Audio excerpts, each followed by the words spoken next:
तो दोस्तों मैं ये जो लेक्चर 2 ले रहा हूँ, आज मैं लेक्चर 2 शुरू कर रहा हूँ रिफ्लेक्शन का।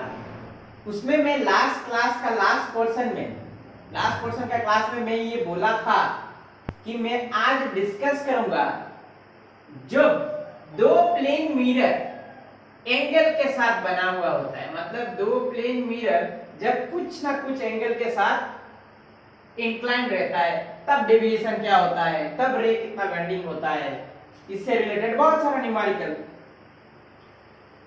तो इसको मैंने नाम दिया या फिर ये नाम दिया भी जाता है डबल रिफ्लेक्शन। तो डबल रिफ्लेक्शन अगर होगा तो ये बात तो श्योर है कि वहां पर दो प्लेन मिरर होना बहुत जरूरी है, दो प्लेन मिरर होना बहुत जरूरी है। लेकिन बात यह आता है दोस्त कि ये दो प्लेन मिरर मान लिया जाए इनके बीच का एंगल थीटा है,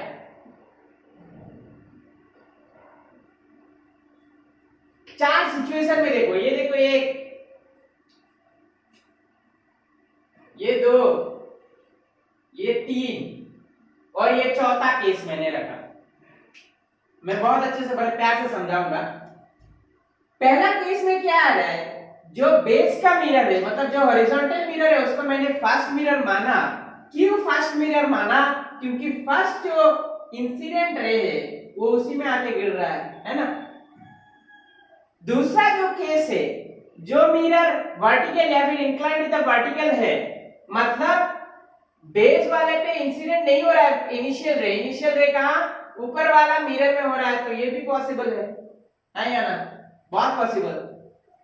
तीसरा जो केस है उसमें अगर देखोगे, बोलोगे इसमें और इसमें डिफरेंस क्या है, मैं बताऊंगा ये डिफरेंस। इन दोनों में अगर बहुत अच्छे से गौर करोगे तो जो दूसरा मिरर था वो मैंने फर्स्ट मिरर का लेफ्ट एंड में रखा था, देख रहे हो? हाँ, फर्स्ट मिरर का सॉरी राइट एंड में, मेरा राइट एंड में रखा था।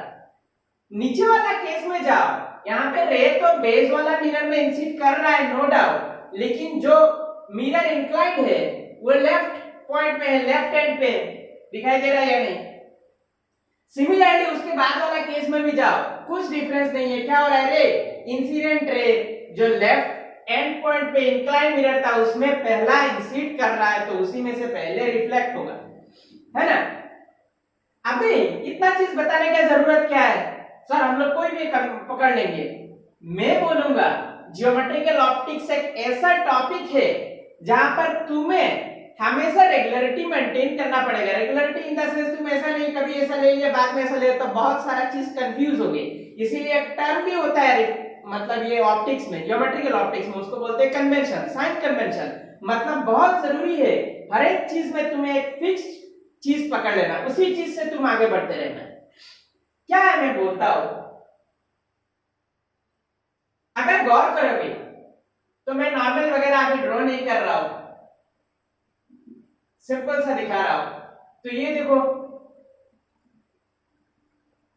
वो देख रहे हो, ये देखो डेविएशन हो गया है ना, इसमें डेविएशन हो गया, हुआ या नहीं हुआ? ये क्या हो रहा है रे, एंटी क्लॉकवाइज। मैं थोड़ा बाउंड्री के साथ अभी समझा देता हूं, बोर्ड भी थोड़ा छोटा पड़ गया है ना। दूसरा वाला केस में जाओ,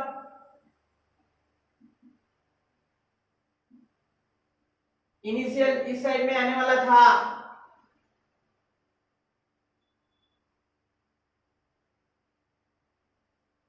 आया क्या नहीं आया? देखो जस्ट समझाने के लिए मैं बोल रहा हूं। देखो इनिशियल इस डायरेक्शन में जाने वाला था, चला गया इधर, तो वो जो डेविएशन हुआ वो क्लॉकवाइज या एंटी क्लॉकवाइज? इसमें देखो, इसमें क्या है रे, एंटी क्लॉकवाइज, एकदम सीधा सा लिया। क्लॉकवाइज भी बोल सकते हो लेकिन ये वाला पकड़ना पड़ेगा, है ना। मैं सिंपल सा लिया विदाउट डिस्टर्बिंग द इनिशियल रे। इसमें देखोगे अगर डिस्टर्ब करके लिया तो हो जाएगा एंटी क्लॉकवाइज, लेकिन अगर बीच में कोई इनिशियल रे का डायरेक्शन नहीं है तो ये डेविएशन क्या हो रहा है रे, क्लॉकवाइज। ये डेविएशन क्या हो रहा है रे, क्लॉकवाइज। बाकी ऐसे भी बहुत, ये दोनों केस में भी आने वाला है, ये दोनों केस में भी आने वाला है।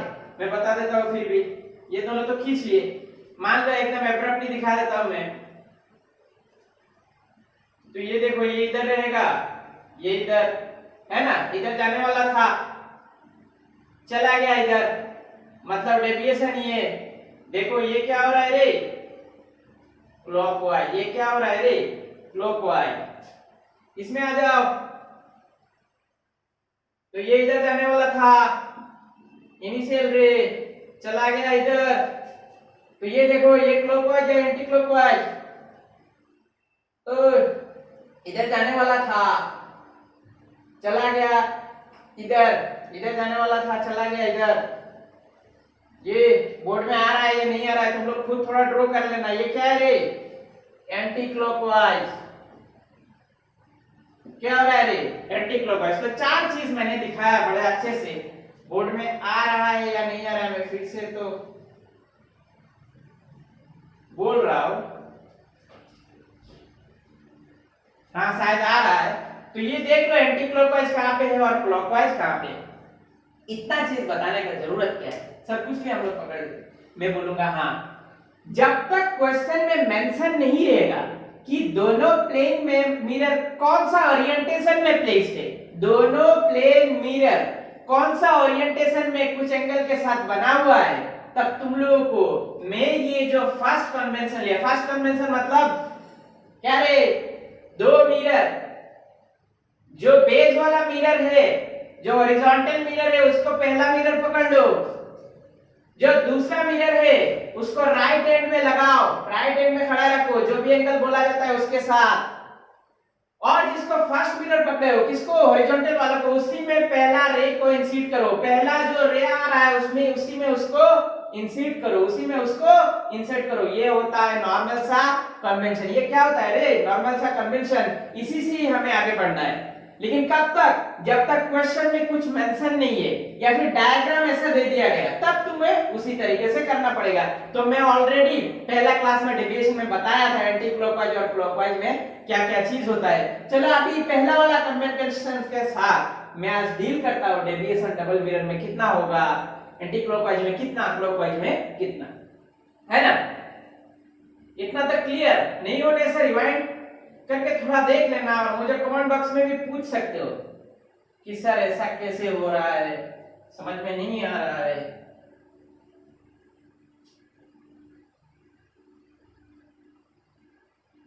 चलो इसी के साथ हम लोग डील अप शुरू करते हैं।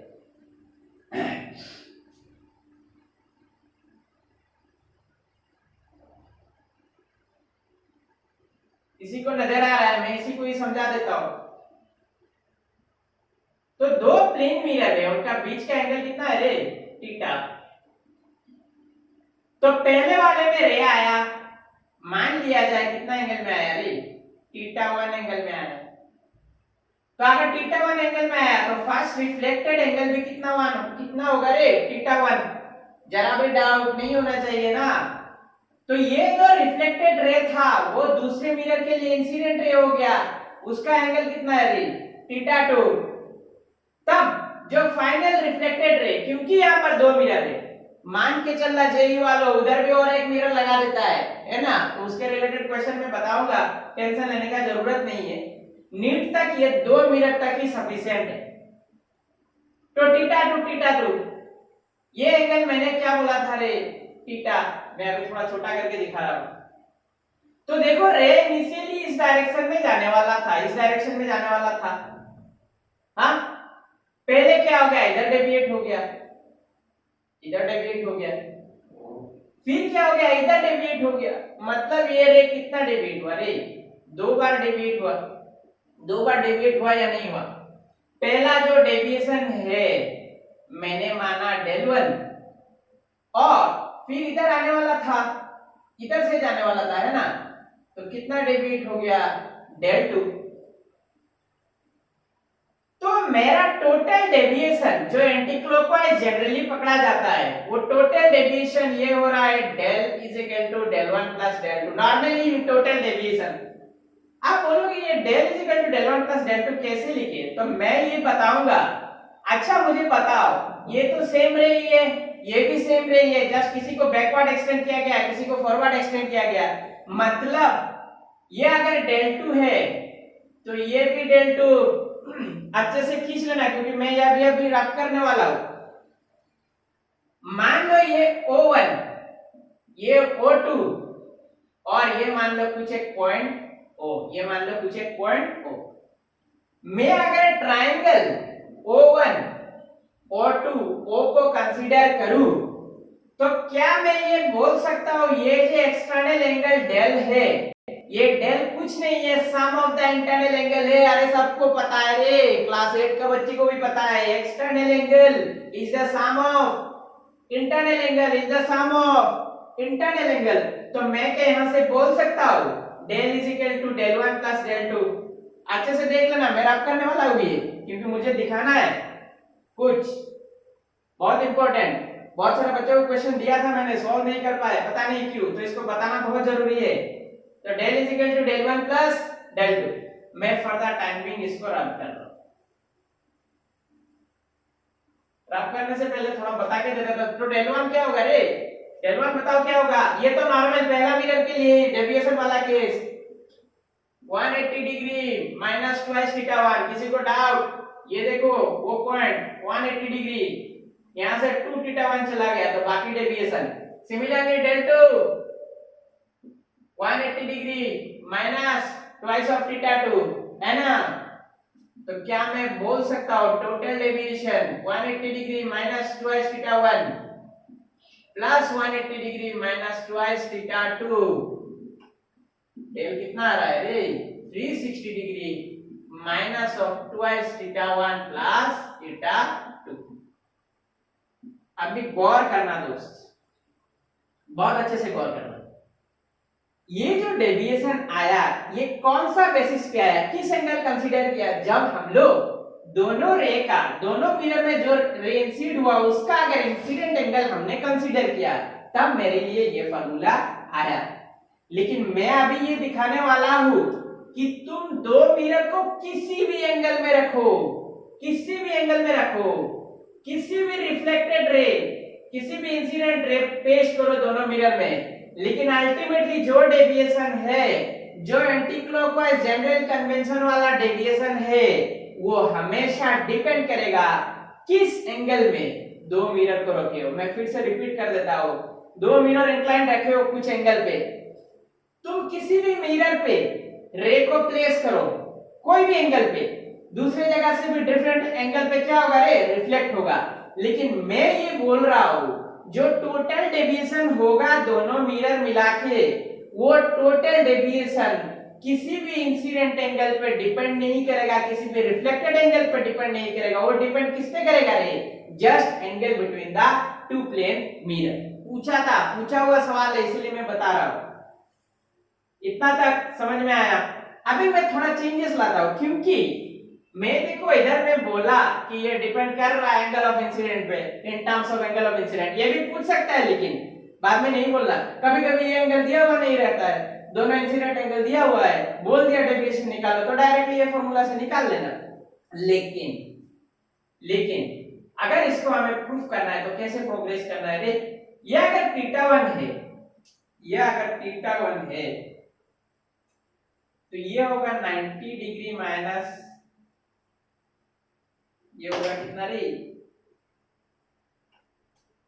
90 डिग्री माइनस में उसी कलर से दे देता हूं, कितना होगा रे? 90 डिग्री माइनस थीटा। मैं बोल रहा हूं लिख लेना, जिस पॉइंट पे लिख रहा हूं उसी पॉइंट पे लिख लेना, 90 डिग्री माइनस थीटा 1। ये डेल को भी मैं फर्दर टाइम में ग्राफ कर रहा हूं।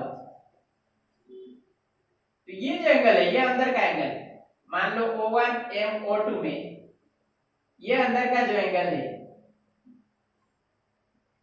वो हो जाएगा 90 डिग्री माइनस थीटा 2। किसी का कोई शक नहीं होना चाहिए, ये नॉर्मल 90 डिग्री, थीटा 1 चला गया मतलब ये कितना है? 90 डिग्री माइनस थीटा 1, ये नॉर्मल, ये N1 ये N2 ये नॉर्मल, थीटा 2 चला गया तो बाकी कितना रहा रे? 90 डिग्री माइनस थीटा 2, है ना? अभी मैं अगर ट्रायंगल कंसीडर करूं O1 M O2 तो एक ट्रायंगल का तीन एंगल का सम कितना होता है रे? कितना होता है रे? 180 डिग्री। बताने वाला नहीं है कोई, सबको कोरोना खा लिया। 90 degree minus theta 1 plus 90 degree minus theta 2 plus theta is equal to कितना होगा रे 180 डिग्री। इसमें शक वाली बात नहीं है ना। Theta minus theta 1 minus theta 2। अच्छा ये 180 डिग्री है, ये 90 प्लस 90 भी 180 है। उस साइड में लिखे गया तो माइनस हो गया, और ऐसे भी काट सकते हो तो कितना आ रहा है रे 0। वहां से मैं क्या बोल सकता हूँ, थीटा इज इक्वल टू ये माइनस इस साइड में आ गया प्लस ये माइनस इस साइड में आ गया प्लस, तो theta is equal to theta 1 plus theta 2। तो मैं क्या इधर से बोल सकता हूँ, ये जो एंगल है वो कितना होगा रे, ये जो टोटल डेविएशन है वो दो प्लेन मिरर का एंगल के हिसाब से कितना होगा रे 360 degree minus 2 theta, 360 degree minus 2 theta, 360 degree minus 2 theta. हो गया, डिवीजन हो गया दो प्लेन मिरर में। इसमें और ज्यादा कुछ सोचने वाली बात नहीं है। होता क्या है मैं बताता हूं, इतना तक हो गया ना, ये कर देता हूं कम से कम बराबर। होता क्या है, होता कुछ नहीं है। हम लोग ये जनरल कन्वेंशन क्यों पकड़े, क्योंकि हमें नजर आया हमारा इधर से जाने वाला था इधर चला गया, सीधा सा नॉर्मल सा कन्वेंशन, इसलिए हम लोगों ने ये डेल ले लिया एंटी क्लॉकवाइज। तो ऐसा भी तो ये रे इधर जाने वाला था इधर चला गया, तो इसको तो डेविएशन ऐसे भी कंसीडर कर सकते हैं ना। हाँ अब बोलोगे ये रे आ रहा है, हाँ ये तो ओरिजिनली आ ही रहा है, अल्टीमेटली इधर जाने वाला था लेकिन चला गया इधर, तो ये भी है। अभी कंफ्यूज नहीं होना चारों के साथ। इस केस में अगर वो एंटी क्लॉकवाइज था डेल, तो ये डेल हो जाता है क्या रे क्लॉकवाइज, ये डेल क्या हो जाता है रे क्लॉकवाइज, ये डेल क्या होता है रे क्लॉकवाइज, तो ये del dash sorry del dash क्या हो जाता है क्लॉकवाइज। किसी भी एक पॉइंट का, किसी भी एक पॉइंट का एक प्लेन में कितना एंगल बनाता है 360 डिग्री। तो मैं अगर इधर से बोला कि डेल डैश निकाल लो, तो डेल डैश कितना आ जाएगा रे 360 डिग्री माइनस डेल, मतलब 360 degree minus 360 degree plus 2 theta plus 2 theta plus 2 theta. इसमें शक वाली बात, शक वाली कुछ भी बात नहीं होना चाहिए। डेल डैश जो क्लॉकवाइज डेविएशन है वो तुम्हारा आ रहा है ट्वाइस ऑफ थीटा। कितना आ रहा है रे ट्वाइस ऑफ थीटा। सीधा सा बात, अगर पहला वाला केस में anti clockwise 360 degree minus twice theta था, इसका मतलब ये 360 डिग्री से ट्वाइस थीटा को निकाला गया, मतलब ये एंगल था ट्वाइस थीटा। ये एंगल कितना था रे ट्वाइस थीटा। होता क्या है, ये जो ट्वाइस थीटा आया मतलब ये जो डेल डैश आया, मैं थोड़ा देर पहले ही इस साइड में मैंने बोला था कि ये जो थीटा है ये कुछ नहीं है, ये क्या हो रहा है रे थीटा 1 प्लस थीटा 2, इसमें शक वाली बात नहीं है। तो इसी तरह से हम लोग एंटी क्लॉकवाइज डेविएशन हो क्लॉकवाइज डेविएशन हो हम लोग निकाल सकते हैं। और बाकी अगर ज्योमेट्रिकली देखा जाए, मैं बता देता हूं, ज्योमेट्रिकली अगर देखा जाए तो ये एंगल तो डेल गया, कभी कभी पूछता है ये एंगल भी निकाल लो, ये एंगल भी निकाल लो, पूछता है ना, तो ये एंगल निकालने के लिए क्या चाहिए रे बताओ। ये जो एंगल है कभी कभी पूछता है, ये एंगल सिंपल सा है, अरे एंट्रेंस एग्जाम दे रहे हो कुछ भी पूछ सकता है ना, क्यों नहीं पूछेगा। ये एंगल, तो ये एंगल कितना होगा, ये देखो सीधा एक लाइन है, तो ये एंगल, अरे सीधा सा बात रे भाई बता देना, ये एंगल कितना हो जाएगा रे 180 डिग्री माइनस ऑफ डेल होगा ना, 180 degree minus of del 180 degree. ये एंगल देखना, ये angle 180 degree minus of del, तो 180 degree minus 360 degree plus 2 theta, मतलब 2 थीटा माइनस 180 डिग्री। समझ में आया है ना, समझ में आया, बहुत आसान, बहुत आसान, इसमें डाउट नहीं होना चाहिए। हाँ 2 थीटा माइनस 180 डिग्री, तो इसको भी बोल सकते हैं 2 theta 1 plus theta 2 minus 180 degree, है ना ये एंगल। फिर कभी कभी पूछ लेता है ये एंगल भी बताओ, तो ये एंगल और ये एंगल सेम है, इसमें कोई डाउट, अरे ऑपोजिट एंगल है ना, तो ये एंगल भी निकल गया। कभी कभी पूछता है ये एंगल निकालो, तो ये एंगल और ये एंगल भी डेल सेम है ना ऑपोजिट, तो इसका भी निकल गया। तो ये सब बहुत सारा क्वेश्चन बनता है ये जो डबल डेविएशन है उस डबल डेविएशन के साथ। अभी मैं कुछ वैल्यू बेस्ड क्वेश्चन करा देता हूँ, तब तुम लोग को आसानी होगी, बहुत आसानी। तो ये एक क्वेश्चन तो हो गया। ये बहुत सारा चीज मैं बताया, इंसिडेंट एंगल के साथ डेविएशन निकालना, clockwise anti clockwise, angle of inclination between two plane mirror के साथ निकालना है, बहुत सारा एंगल क्या क्या डेविएट कितना टाइप से हो रहा है वो भी मैं बताया, है ना। मैक्सिमम बुक में याद रखना दोस्त, मैं भी कुछ कुछ क्वेश्चन ऐसा दिया, ये थीटा 1 को अल्फा लिया, ये थीटा 2 को बीटा लिया, तो ऐसा कुछ डरने वाली बात नहीं है। तो ये सब चीज बड़े प्यार से तुम लोग सॉल्व कर लेना।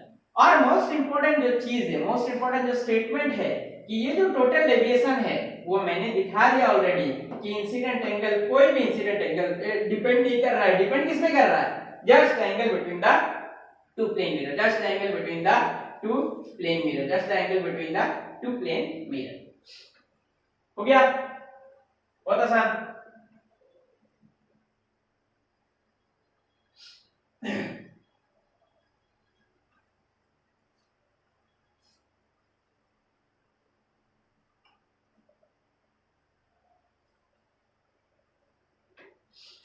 अभी चलो कुछ क्वेश्चन बना लेते हैं।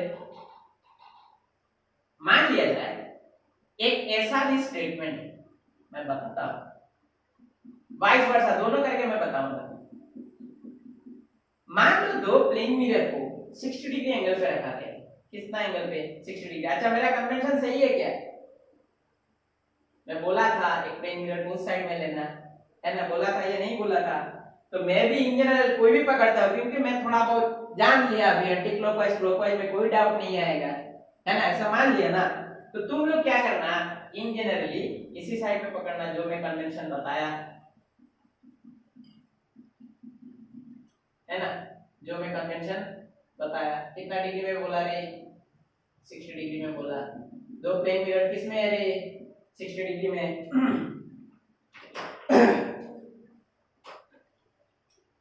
तो मैंने मान लिया फर्स्ट जो इंसिडेंट रे जो फर्स्ट मिरर में आया, ये फर्स्ट मिरर, ये सेकंड मिरर, ये दे आर कनेक्टेड पॉइंट, तो वो जो फर्स्ट इंसिडेंट रे आया वो सेकंड मिरर का पैरेलली आया। तो अगर पैरेलली आया तो ये 60 डिग्री है, ये 60 डिग्री है, इसमें कोई डाउट होगा क्या? नहीं होगा। उस पॉइंट में मैं अगर नॉर्मल ड्रॉ किया तो इंसिडेंट एंगल कितना हो जाएगा? 30 डिग्री। ये तो 60 डिग्री, ये क्या हो जाएगा? ग्लैंसिंग एंगल, इंसिडेंट एंगल नहीं है। इंसिडेंट एंगल क्या है? जो नॉर्मल के साथ बनाता है, जो नॉर्मल के साथ बनाता है। गया इधर तो आके रुकेगा नहीं, इधर उसका बस्ती नहीं है। ओ मान लो वो 1 चला गया किसमें? और 2 पॉइंट पे, वहां पे नॉर्मल ड्रॉ करो। तो ये 60 है, ये 30 है, तो ये भी 30, ये अगर 30 है तो ये भी 60 होना चाहिए या नहीं? 60 होना चाहिए। ये 60 है, ये ट्रायंगल देख लो, ये 60 है, मैं कुछ लिख नहीं रहा हूं, जस्ट डायग्रामेटिकली शो कर रहा हूं। ये 60 है, ये 60 है, ट्रायंगल को कंप्लीट करने के लिए ये भी 60 होना चाहिए या नहीं होना चाहिए? ये अगर 60 हो गया, ये कितना हो गया रे? 30। तो फिर से वही एंगल पे जाएगा। मैं बता रहा हूं, प्रोटेक्टर, ज्योमेट्री बॉक्स सब अपने पास रखो, और मैं जो जो बताता जा रहा हूं वो एकदम माप के करो, तभी तुम लोग को रियलाइज होगा सर झूठ बोल रहे या सही बोल रहे। मैं झूठ भी बोल सकता हूं। तो ये 30 है, तो ये भी 30, बाकी वाला कंसीडर करके भी फायदा है क्या? कर लेते हैं 60, क्योंकि इसलिए मैं ये बता रहा हूं, मैं ये बता रहा हूं ये 60 है ना, ये 60 है। तो आज से याद रखना दोस्त, दो प्लेन मिरर अगर 60 डिग्री एंगल पे रखा गया इंक्लाइन, तो पहला जो इंसिडेंट रे आया दूसरे मिरर का पैरेलल में, मतलब वो भी 60 डिग्री ग्लैंसिंग एंगल और 30 डिग्री इंसिडेंट एंगल के साथ, अल्टीमेटली डबल रिफ्लेक्ट होके जब ये जाएगा, जब ये बाहर जाएगा, तो क्या आ रहा है? ये 60, ये 60, मतलब ये दोनों पैरेलल।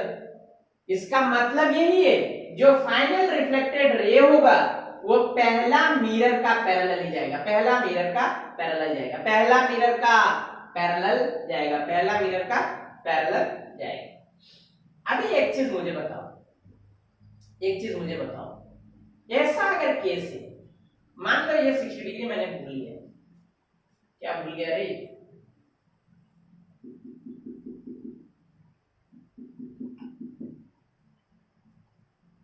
पहला मिरर का पैरेलल आया,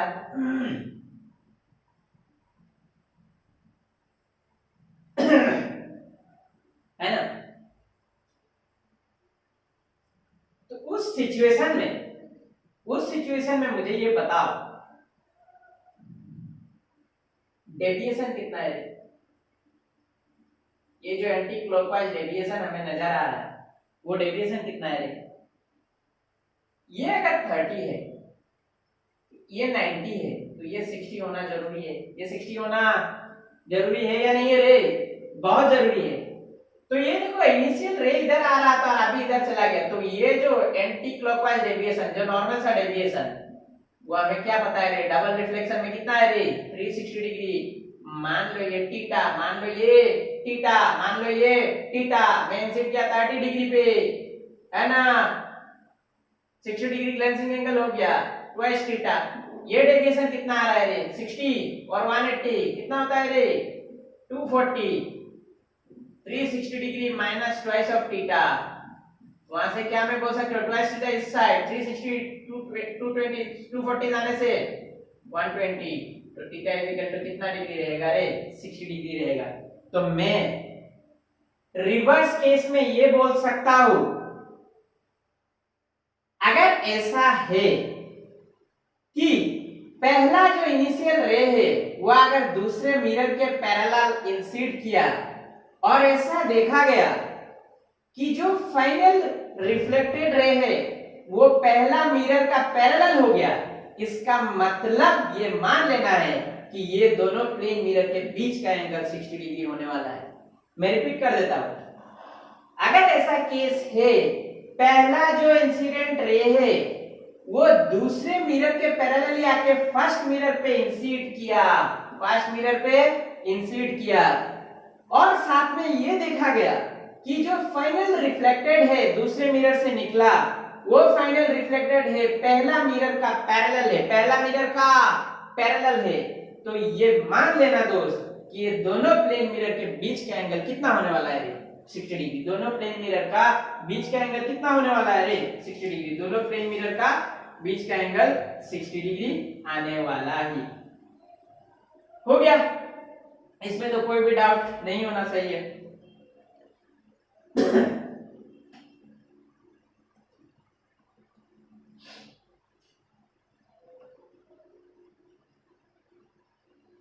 बाकी सब तो लगभग बता ही दिया। अच्छा, कोई वेरियस ज्योमेट्री भी यूज कर सकते हो, कोई दिक्कत नहीं है। किसी बुक में इस फॉर्मेट में दिया गया कि आया ऐसे गया ऐसे गया, ये अल्फा लिया गया, ये बीटा लिया गया, तो ये 90 डिग्री माइनस, तो ऐसा करके करके भी तुम लोग निकाल सकते हो, इसमें कोई डरने वाली बात नहीं। अल्फा बीटा हो या फिर कन्वेंशन, तुम लोग को कॉन्सेप्ट एक्चुअली लेना बहुत जरूरी है, कॉन्सेप्ट लेना बहुत जरूरी है। अभी दो मैं सिंपल सा सम बता देता हूँ, बहुत आसान, टाइम परमिट कर रहा है या नहीं, आधा घंटा तो 10 मिनट में मैं बता देता हूँ, उसके बाद मैं रोटेशन में जाऊंगा। मान लिया जाए वही कन्वेंशन से मैं न्यूमेरिकल बताता हूँ। मान लो एक रे आया, वो इंसिड किया 45 डिग्री, है ना, 45 डिग्री पे इंसिड किया। जस्ट यही इंफॉर्मेशन तुम्हारे पास है। देखा गया वो जब रिफ्लेक्ट होके फाइनली जब रिफ्लेक्ट होके गया तो वो भी पहला मिरर का पैरेलल हो। याद रखना, मैं वो केस बोला था आगे का, जस्ट आगे का केस 30 डिग्री पे इंसिड किया। कितना डिग्री पे रे? 30 डिग्री पे इंसिड किया, मतलब ग्लेंसिंग एंगल 60 डिग्री था। तो वहीं से मुझे ऐसे भी तो पता चल रहा था 60 डिग्री होगा अगर पैरेलल ही जाए। मैं दो टाइप से बताने वाला हूं, दो टाइप से बताते आ भी रहा, किससे? नॉर्मल से, ज्योमेट्री से और डेविएशन से। अभी तुम्हें ये बोला गया पहला केस 30 डिग्री था, अभी 45 डिग्री पे आया, दूसरा मिरर में गया इंसिड होके, मतलब पहला मिरर का रिफ्लेक्टेड रे फिर से रिफ्लेक्ट किया। अभी हमें ये बता रहा है कि ये एंगल कितना है, ये जो प्लेन मिरर का, दोनों प्लेन मिरर के बीच का एंगल कितना है। मैं बता देता हूं दोस्त, डेविएशन से बहुत आसान है। ये अगर 45 है, ये अगर 90 है, मान के चलना दोस्त, ये 45 है, ये अगर 90 है तो ये भी 45 होना चाहिए।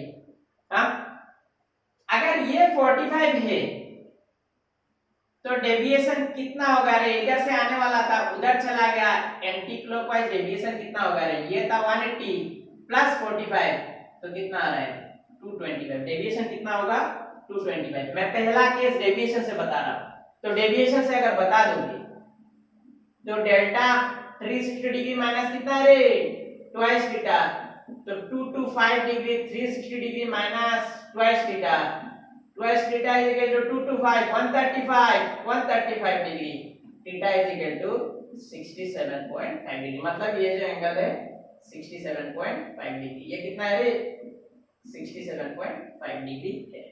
निकाल लिया।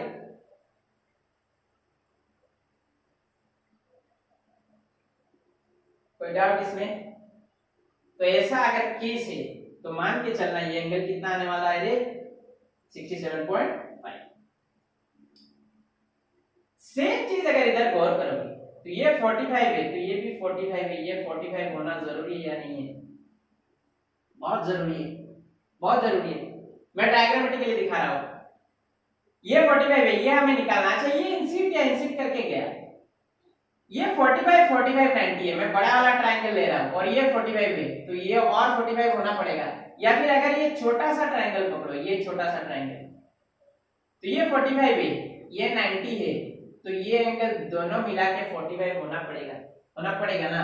अगर 45 हुआ तो इसका इस सेकंड मिरर पे इंसिडेंट एंगल 45 का आधा कितना हो रहा है रे 22.5 डिग्री, कितना है रे बताना 22.5 डिग्री, फिर से रिफ्लेक्टेड 22.5 डिग्री। तो ये अगर 90 डिग्री है और 22.5 चला गया, अच्छे से याद रखना, तो बाकी कितना रहा रे 67.5 डिग्री रहा ना, बाकी ये 67.5 डिग्री। मैं इतना बोर्ड में इतना इलाबोरेटरी कर नहीं रहा, बता रहा हूं, तुम लोग कर लो साइड में लिख लिख के। तो देखो ये 45 गया, ये 67.5 गया, तो ये भी तो 67.5 होना जरूरी है ना, क्योंकि एक ट्रायंगल का तीनों एंगल का सम 180 डिग्री होना है। देखो 67.5 कितना है रे 135 प्लस 45 कितना आ रहा है रे 180 डिग्री आ रहा है ना। तो इस टाइप का क्वेश्चन पूछता है ना, बहुत फेवरेबल क्वेश्चन है ये सब एग्जाम के लिए। और एक क्वेश्चन मैं बता देता हूं,